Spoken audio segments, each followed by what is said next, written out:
역대상 12장 1절에서 40절 말씀. 다윗이 기스의 아들 사울로 말미암아 시글락에 숨어 있을 때에 그에게 와서 싸움을 도운 용사 중에 든 자가 있었으니.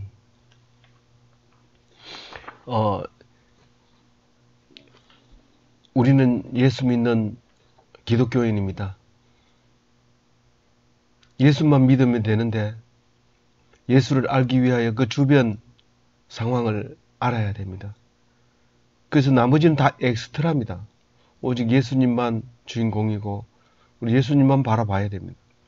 근데 그 예수님을 바라보기 위해서는 설명이 필요하죠. 그 설명이 성경 66권 속에 들어 있습니다. 오늘 가장 큰 주인공 닮은 엑스트라는 다윗입니다. 이 다윗이 없이는 예수님이 있을 수 없습니다. 그래서 다윗이 누군지를 알아야 합니다.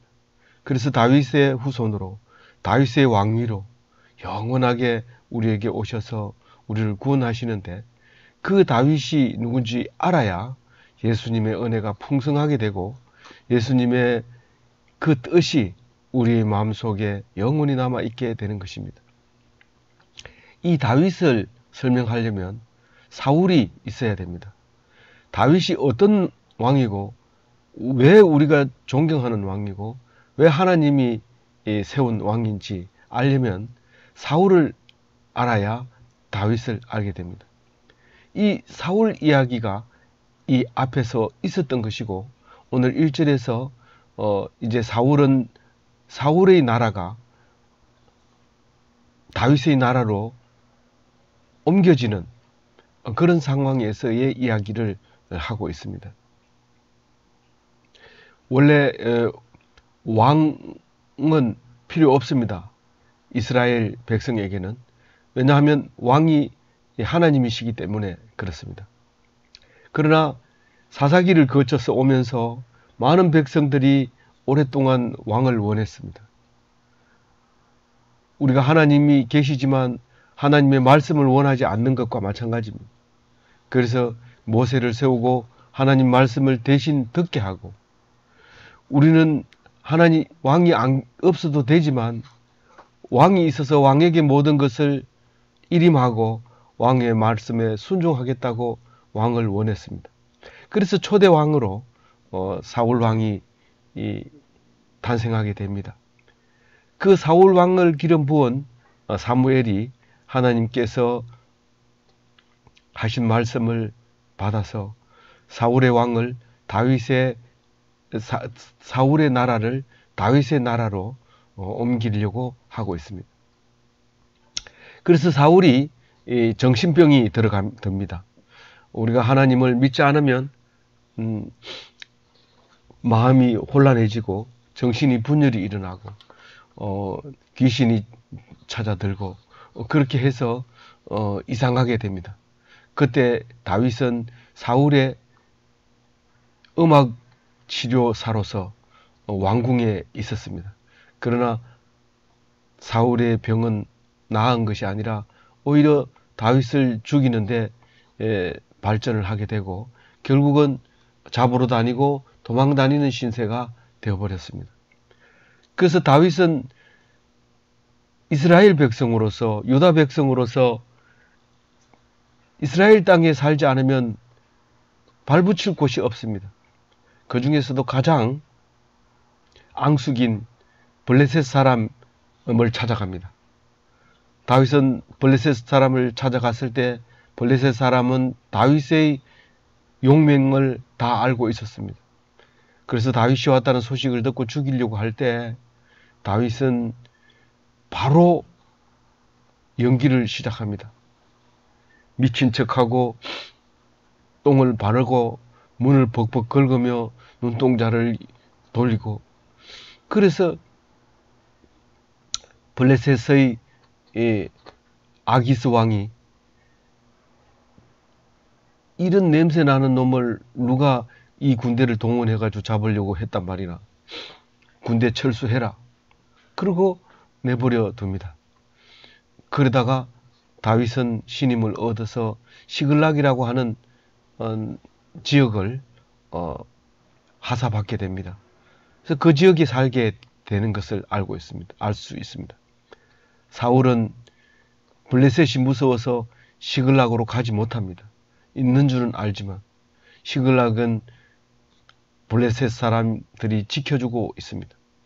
그러나 블레셋 사람과 사울과 싸울 때 다윗은 싸우려고 했지만 그 블레셋 사람들의 고관들이 안 됩니다. 이 사람이 돌아서면 우리는 위험합니다. 그래서 싸움에 못 나가게 하고 있을 때 그때 사람들이 많이 찾아옵니다. 시글락으로 많이 찾아와서 용사들이 그냥 거의 엄청난 군대를 만들게 되는데 그것을 오늘 1절에 말하고 있습니다. 다윗이 기스의 아들 사울로 말미암아 시글락에 숨어 있을 때에 그에게 와서 싸움을 도운 용사 중에 든 자가 있었으니, 그 용사들이라고 이름 붙여진 사람들의 이름을 이제 기록을 하고 있습니다. 사실 이 역대기는 아담부터 시작해서 기록을 하고 있죠. 아담부터 야곱까지 기록한 것이 1장이고 그리고 야곱의 아들 유다에서부터 다윗까지 기록한 게 2장입니다. 그 족보를 기록하고 있는 거죠. 그 다음에 3장에서는 다윗의 후손들이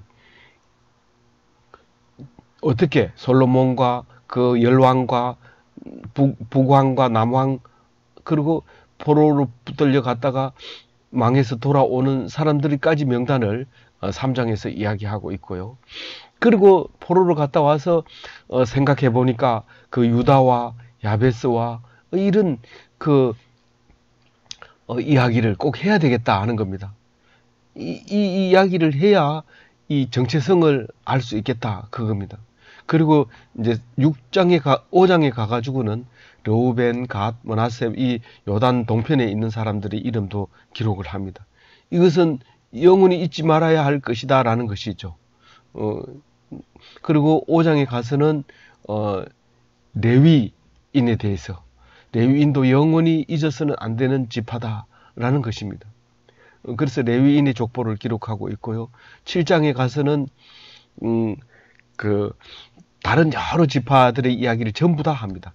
이사갈, 베냐민, 납달리, 므낫세, 에브라임, 아셀 다 얘기하지만 그러나 주의 깊게 봐야 될 것은 베냐민 지파가 거기도 있고 그 다음에 갑자기 8장이 넘어와서 베냐민 지파 이야기만 합니다. 그러면서 사울왕 이야기를 얼뜻 비치면서 사울왕은 다른 베냐민 지파 속에도 있지만 이 전 베냐민이 가지고 있는 족보에도 나타난다. 그러면서 9장에 와가지고 또 한 번 사울에 대해서 얘기합니다. 기브온 사람으로서의 사울 왕을 또 얘기하게 됩니다. 다시 말해서 7장, 8장, 9장은 사울 왕을 겨냥해서 기록하고 있는 거죠. 그리고 10장에 와가지고 또 사울 왕을 얘기하는데 그 사울 왕은 초대 왕이면서 사라져버리고 없다. 그 종말은 비참하게 죽었다. 근데 그 사람은 하나님을 의지하지 않고 무당과 귀신을 섬겼다 하는 그런 이야기로 10장을 이야기함으로써 이제 명실공히 다윗 왕국의 족보를 지금부터 기록하겠다 하고 11장에 선포를 합니다. 지금부터 쓰는 글은 모두 다윗 왕의 후손들의 이야기다 라고 얘기를 합니다. 다시 말해서 11장부터 끝에까지 다 예수님이 오기 위한 하나의 말씀이죠. 그래서 예수님이 오셔서 가만히 생각해 보니까 이 11장부터 있는 다윗 왕국은 바로 나를 말하고 있는 것이다. 내가 다윗의 후손이다. 나 유다인이다. 그렇게 하면서 하나님 말씀을 듣게 되었을 때, 귀 기울이게 되었을 때, 하나님을 순종할 때, 그럴 때 말씀이 그에게 임해서 하나님의 아들로서 십자가를 지게 됨으로써 우리는 명실공히 유대인도 아니면서 다윗의 후손도 아니면서 예수 믿음으로써 다윗의 후손으로 이스라엘 사람으로 하나님의 백성으로, 아브라함의 후손으로 이렇게 살게 되게 되는 것을 생각할 때 참 놀라운 말씀인 거죠. 그래서 오늘 12장에 와서 그 다윗 왕의 그 지지하게 되어 있는 다윗 왕을 이 성립되게 되는 것에 대한 과정을 말하고 있습니다. 그래서 이제 그 아기스가 블레셋 왕이라고 표시 안 하고 가드 왕이라고 합니다. 그 블레셋 땅의 이름이 이제 가드인데, 그 가드의 아기스 왕이 준 땅 이름이 이제 시글락입니다. 그래서 거기 온 사람들은 다 전쟁할 수 있는 사람이 와야 됩니다.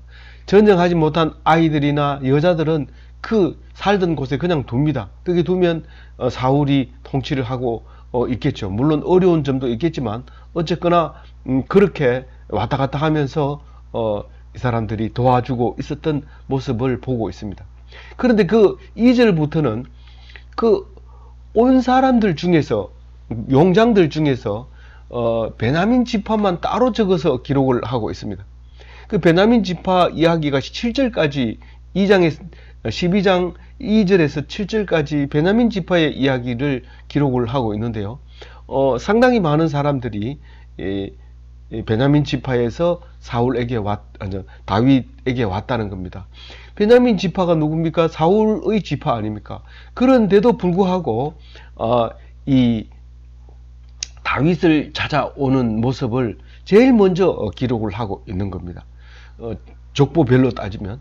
그래서 물론 이 앞에서는 이제 1차적인 뼈대를 다 얘기했습니다만은 자세한 얘기를 하자면 베냐민 지파에서 이만큼 왔다라고 이야기를 하고 있습니다. 제가 지금 숫자를 얼핏 세질 않았습니다. 한 20명 되죠. 20명의 베냐민 지파 사람들이 옵니다. 거기에는 이제 제일 먼저 우두머리 아이헤셀, 그 다음은 요아스, 그러면 이제 셋째, 넷째 이렇게 쭉 적고 30부장 적고 또 그데라에 살고 있는 사람, 뭐 이런 식으로 해서 명단이 쭉 나옵니다. 그러면 8절에부터는 갓 사람에 대해서 나옵니다. 이 갓 지파는 요단 동편 가운데 쯤에 있었던 지파죠. 그러니까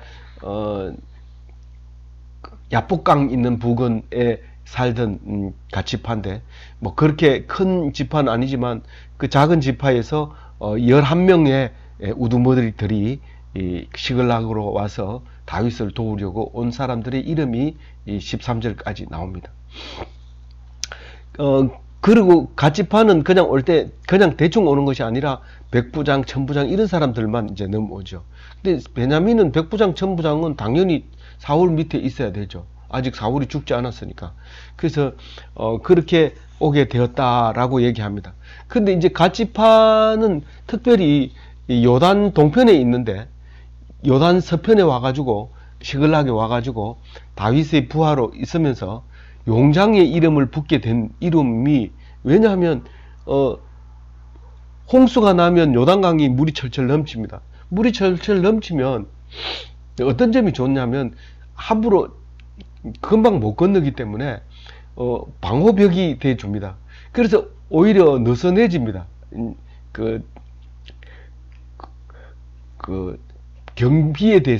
경호에 대해서 굉장히 느슨해질 때 그 강을 건너가 가지고 그 요단 동편에 있는 그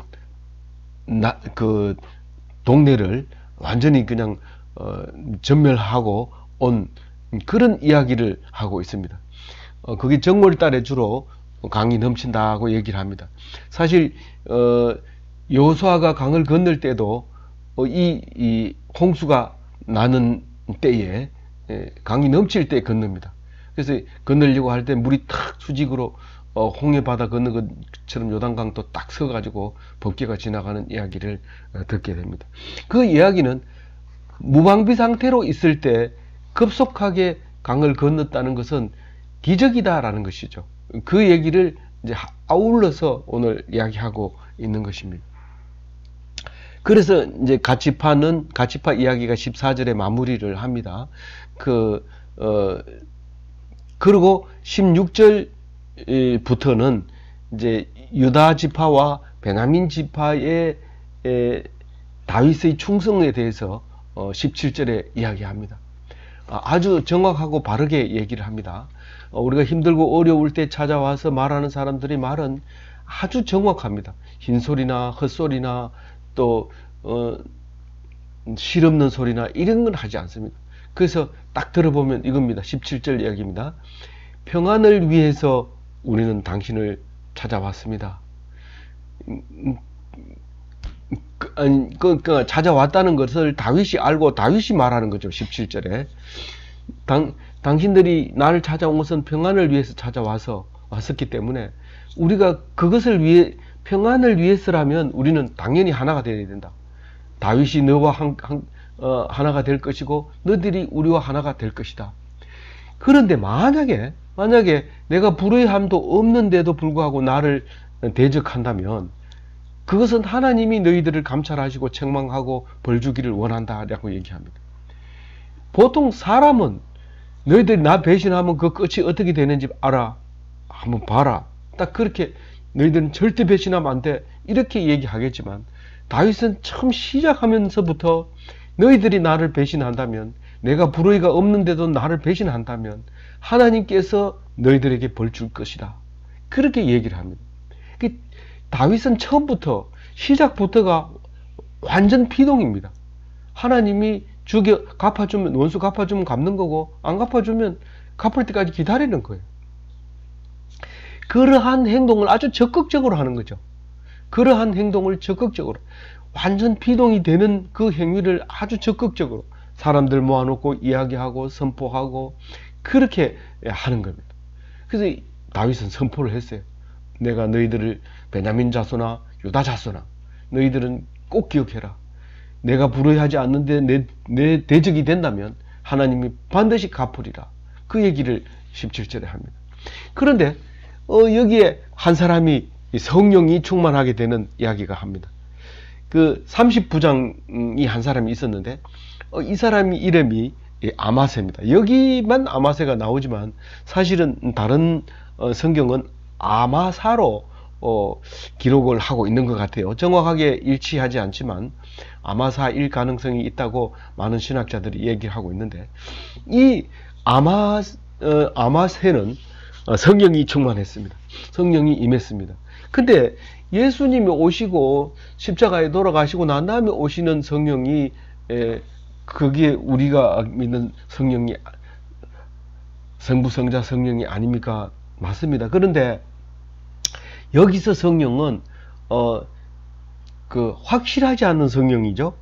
사울도 예언을 했다고 해가지고 사울도 선지자 중에 있느냐 그 속담이 나올 정도로 예언하는 사람이 많이 있었습니다. 근데 성령이 임한 사람이 많이 있었습니다. 그런데 예수님이 예수님이 계실 때는 성령이 거의 없었습니다.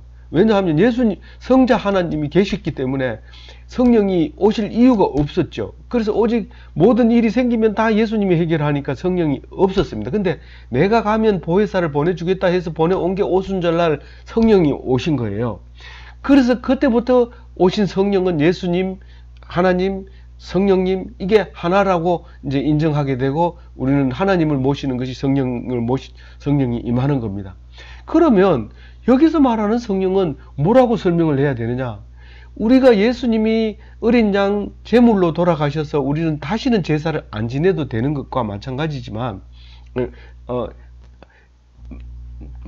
제사를 안 지내도 되지만 옛날에는 제사를 지냈던 이유가 소를 잡고 양을 잡고 우리 대신해서 그를 죽이기 때문에 우리 죄가 없어졌다고 믿었던 그 믿음에 의한 속죄 제물이었고 예수님은 단번에 모든 사람을 한꺼번에 없애는 죄라고 했을 때 제물도 차이가 있는 거죠. 소를 잡는 거하고 예수님을 잡는 거하고는 완전히 다른 거죠. 그와 같이 속죄 제물은 사실이지만 다른 거예요. 얼마나 다르냐? 근본은 같지만 단번에 변함없는 확실한 이렇게 되는 거죠. 그래서 여기 아마세가 에게 임한 성령은 또다시 다른 형태로 임할 수 있는 성령일 수 있어요. 그래서 예수님께서는 확실하고 분명하게 바로 예수님처럼 살았던 것이 성령으로 오는, 이게 확실한 성령이고, 이것은 성령은 성령이되 확실하지는 않죠. 그러나 모형으로 온 거죠. 우리가 소가 예수님의 모형인 것처럼 이 성령은 오순절날 임한 성령의 모형으로 온 겁니다. 그래서 이 아마세가 말합니다.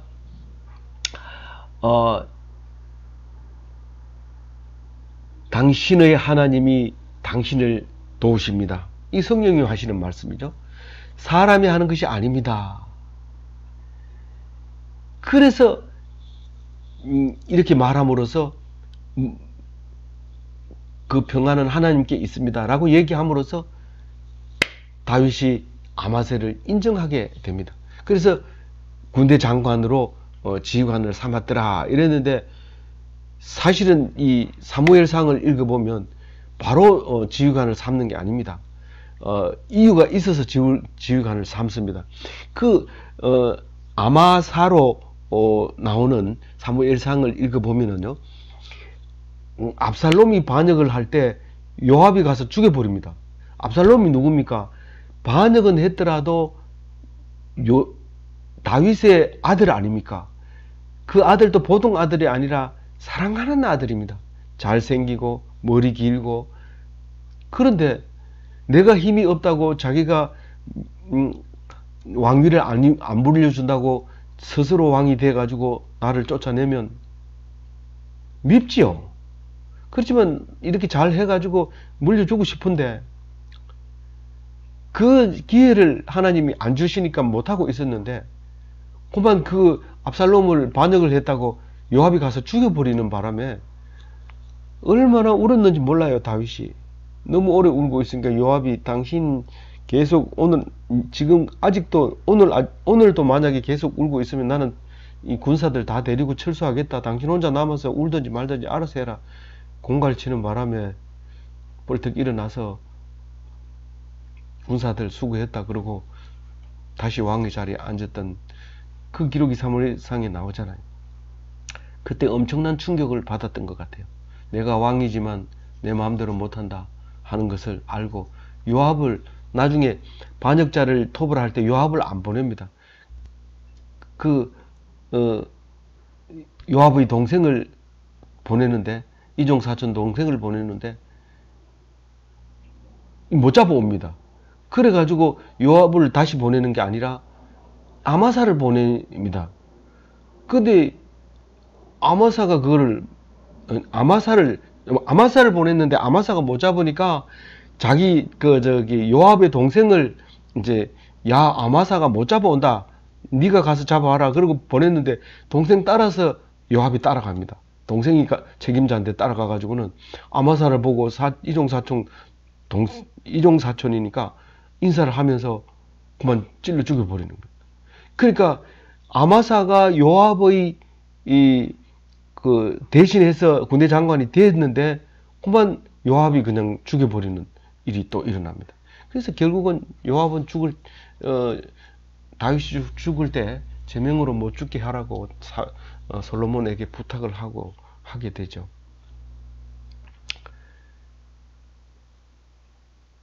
(19절에는) 사울이 아직 그 전쟁을 다윗이 시글락에 있을 때 아무 전쟁도 못합니다. 그러니까 블레셋이 사울과 싸우고 있을 때 다윗이 거기에 참전을 못합니다. 장관들이 얘가 나가면 위험합니다 이래서 앉혀놓고, 그러니까 전쟁도 안 하고 너무 좋잖아요. 그때 많은 사람들이 오는데 19절에는 므낫세 사람들도 거기에 오게 됐다. 왜 므낫세 사람이 온 것을 자꾸 주장을 하는지 모르지만 천부장이 7명이 옵니다. 1000명을 거느린 장관들이 므낫세에서 이제 오게 됩니다. 그 시글락으로 모여듭니다. 그래서 이 사람들을 모아가지고 어디를 가느냐면요, 아말렉이나 뭐 기르기스 사람이나 거술 사람들이 지나가는 걸 잡아가지고 이제 옵니다. 그래가지고 아기스를 찾다가 전리품을 막 줍니다. 그럼 아기스는 어떻게 돼가지고 이렇게 가져오냐 이러니까 그 이스라엘에 가가지고 이제 뺏어 왔다고 이렇게 말합니다. 그러니까 이 아기스는 얘가 진짜 아주 한을 품었구나, 아주 내부화가 확실하다 이렇게 생각했던 거죠. 그런 것을 한 거예요. 그래서 그 21절에 도둑떼를 쳤으니 이랬는데, 도둑떼가 사실은 그 도둑떼가 아니고 이 상인들을 이렇게 해가지고 와서 상납했던, 그래서 마음에 들게 했던 그때를 말하고 있는 것입니다. 그런 게 너무 많이 모여드니까 22절에 다윗의 군대가 하나님 군대 같더라 그렇게 얘기합니다. 예수님이 기도할 때 땀이 핏방울 같았더라 한 것과 마찬가지. 이게 뚝뚝 떨어져요. 이게 하나님 군대는 뭐 천하무적이죠. 천군 천사가 탁 나타나면 당해낼 데가 없죠. 그게 이미 시글락에서 다윗은 정예의 부대로 확실한 특공대로 이렇게 잘하고 있었다는 것을 이제 이야기하고 있습니다. 그리고 23절에 갑자기 이제 헤브론 이야기가 나오는데, 이 시글락에서 사울이 죽었다는 전보를 받게 됩니다. 물론 전보를 가지고 온 사람이 목이 잘립니다. 이 다윗에게 이 악한 소식을, 좋지 않은 소식을 전해줬다고 해가지고 목이 잘립니다.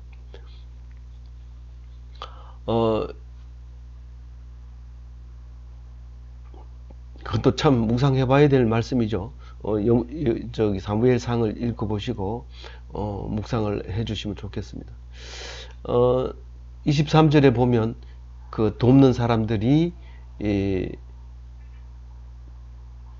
날마다 더하게 됐더라 그 얘기를 하면서 24절부터 이제 다윗 헤브론으로 와가지고 다윗 왕을 이제 옹립한 사람들의 명단이 쭉 나옵니다.